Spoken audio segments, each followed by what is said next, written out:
চিরসখা হে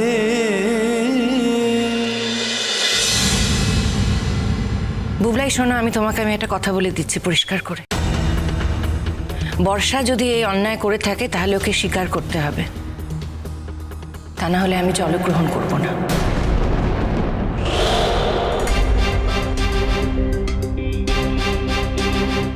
শুধু তাই নয়, এ বাড়ি থেকে আমি আমার মেয়েকে নিয়ে অন্য কোথাও চলে যাব। তোমার নতুন কাকুর বাড়ি, আমি তো আর তাকে বলতে পারি না যে তুমি এই বাড়ি ছেড়ে চলো, থাকো তোমরা সবাই এ বাড়িতে। মা মা, এক মিনিট। চোরের ওপর রাগ করে তুমি মাটিতে কেন ভাত খেতে যাবে? এই বাড়িটা তোমার, তুমি এ বাড়িতে থাকবে। যে বাইরের লোক যে অন্যায় করেছে সে বাড়ি থেকে চলে যাবে। কি আশ্চর্য তো, তুমি তোমার বউয়ের কথাই নাচছো না? না, আমি আমার বউয়ের কথায় নাচিনি। আমি নিজে ভেবেছি, আমার বুদ্ধি দিয়ে যুক্তি দিয়ে বিচার করে দেখেছি, এবং আমার মনে হয়েছে এই কাজটা একমাত্র তোমার পক্ষেই করা সম্ভব। বুঝতে পারছি না তোমরা সবাই মিলে আমার পিছনে কেন লেগেছো? তা তো যে তোমার খুব একটা অসুবিধা হওয়ার কথা তা তো নয়। যাকে তোমার শাশুড়ি যদি এই বাড়ি থেকে চলে যেতে চায়, আমরা তো কিন্তু তাকে যেতে দেব না। কখনো না, প্রশ্নই নেই কোনো বড় মাসমা। এটা ওর নিজের বাড়ি, নিজের বাড়ি ছেড়ে আমাদের মিঠি কোথাও যাবে না, কখনো না। কি করবো বলো তো দিদি ভাই, আমার নিজের ছেলের বউ, ওকে আমি বলবো এ বাড়ির থেকে চলে যেতে? ও যদি এ বাড়ির থেকে চলে যায় তাহলে তো আমার ছেলেটাকেও নিয়ে চলে যাবে, টেনে নিয়ে যাবেই সঙ্গে করে। তার থেকে আমি আমার মেয়েকে নিয়ে চলে যাব এখান থেকে। এমন যদি ঘটনা ঘটে তাহলে আমি বলে দিচ্ছি, আমরা কেউ এ বাড়িতে থাকবো না। তবে বৌমা, তোমাকে আমি অনুরোধ করছি, তুমি তোমার বাড়ি ছেড়ে কখনো যাবে না, কোথাও যাবে না। মিঠি বা কাল নিজের বাড়ি ছেড়ে যেতে যাবে? কি অপরাধ মিঠির? অন্যেরা ওর সঙ্গে শয়তানি করবে আর ওর বাড়ি ছেড়ে চলে যাবে? কখনো না।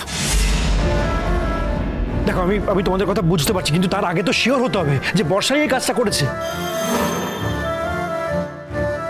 তাহলে শিওর হওয়ার জন্য যা যা করা দরকার সেগুলো তুমি করো বুবলাই। আর তাও যদি শিওর হতে না পারো, আমি কিন্তু মনে মনে এটাই ধরে নেব যে এই কাজটা বর্ষা করেছে। মনে মনে ওকে অভিশাপ দেব। আর এটাও জেনে রাখো, এরপর কিছুতেই আমাদের পক্ষে এক বাড়িতে থাকা সম্ভব নয়।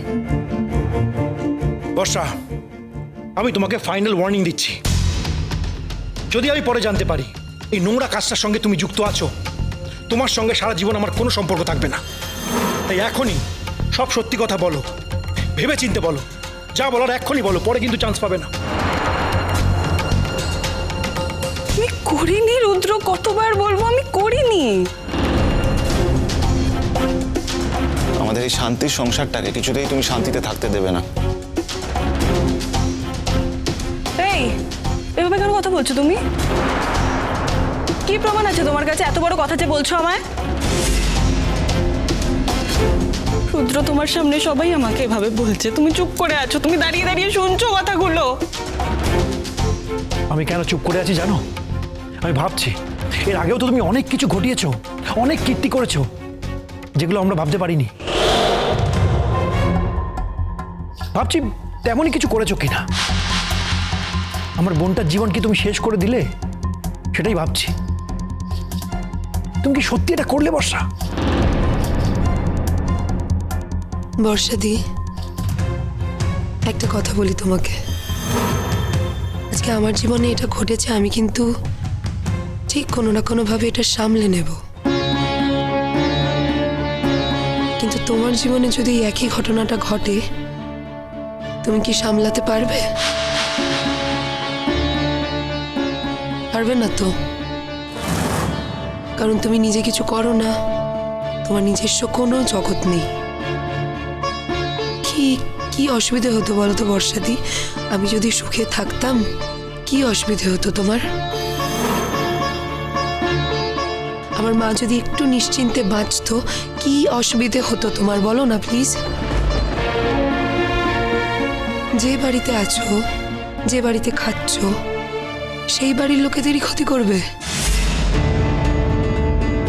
আচ্ছা, এই যে ঘটনাটা তুমি ঘটালে, দাদাভাই তো তোমার স্বামী, এতে কি দাদাভাইয়ের কোনো রকম ক্ষতি হবে না? দাদাভাইয়ের জীবনে কোনো রকম এফেক্ট পড়বে না? দাদাভাইয়ের কি কোনো রকম খারাপ লাগছে না? তার বোনের জীবনে যে এরকম একটা ঘটনা ঘটেছে, এটাতে কি দাদাভাইয়ের কোনো খারাপ লাগছে না? একজন মেয়ে হয়ে আরেকজন মেয়ের জীবনে এরকম একটা সর্বনাশ ঘটালে কি করে বলো তো বর্ষাদি? আমি বুঝতে পারছি না, সবাই মিলে আমাকে অ্যাকিউজ কেন করছো? আমি কি করেছি?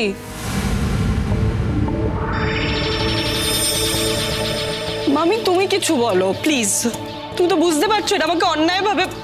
প্লিজ শোন মিঠি, আমি বুঝতে পারছি তোর মনের অবস্থা এখন অত্যন্ত খারাপ, খুব স্বাভাবিক। এরকম একটা খারাপ ঘটনা ঘটলে মন খারাপ হবে, সেটাই তো স্বাভাবিক। কিন্তু দেখ, প্রমাণ ছাড়া তুই তো বর্ষাকে এভাবে কিছু বলতে পারিস না, তাই না? কারণ বর্ষা তো একটা মেয়ে, আর ও তোদের বাড়ির বউ হয়ে এসেছে।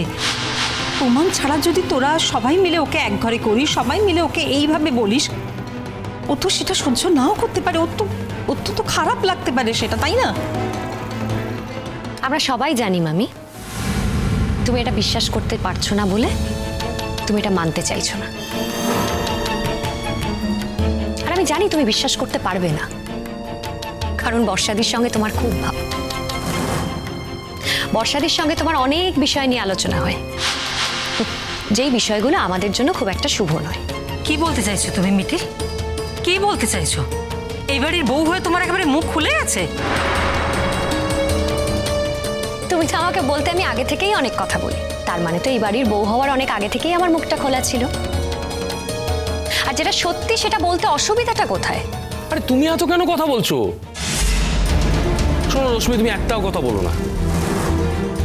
তোমার অ্যাটিটিউড না প্রমাণ করে দেয় এই বাড়ি সম্পর্কে তুমি ঠিক কি ভাবো। কই, তুমি তো বুড়িদের পাশে দাঁড়িয়ে কথাগুলো বলছো না? তুমি যে কথাগুলো বলছো, যে ধরনের কথাগুলো বলছো, সেগুলো তো সব বর্ষার পক্ষে কথা বলছো। একটা জিনিস বুঝতে পারি না রশ্মি, তোমার কিসের ইন্টারেস্ট? কি ইন্টারেস্ট তোমার? আজকে মিঠির যদি বিরাট বড় একটা ক্ষতি হয়ে যায়, তোমার কি খুব আনন্দ হবে? এই জন্য আমি এ বাড়িতে আসতে চাই না। ঠিক এই কথাগুলো আমাকেই বলতে হলো, তাই না? আমার কেন জানি না মনে হচ্ছে যে তুমি জানতে, আর তুমি জানতে বলে এরকম একটা সময় এখানে এসেছো। এই যে আমরা ফিরে আসার পরে এই আলোচনাগুলো হবে, সেটা শুনবে বলেই তুমি এখানে এসেছো ঠিক সময়।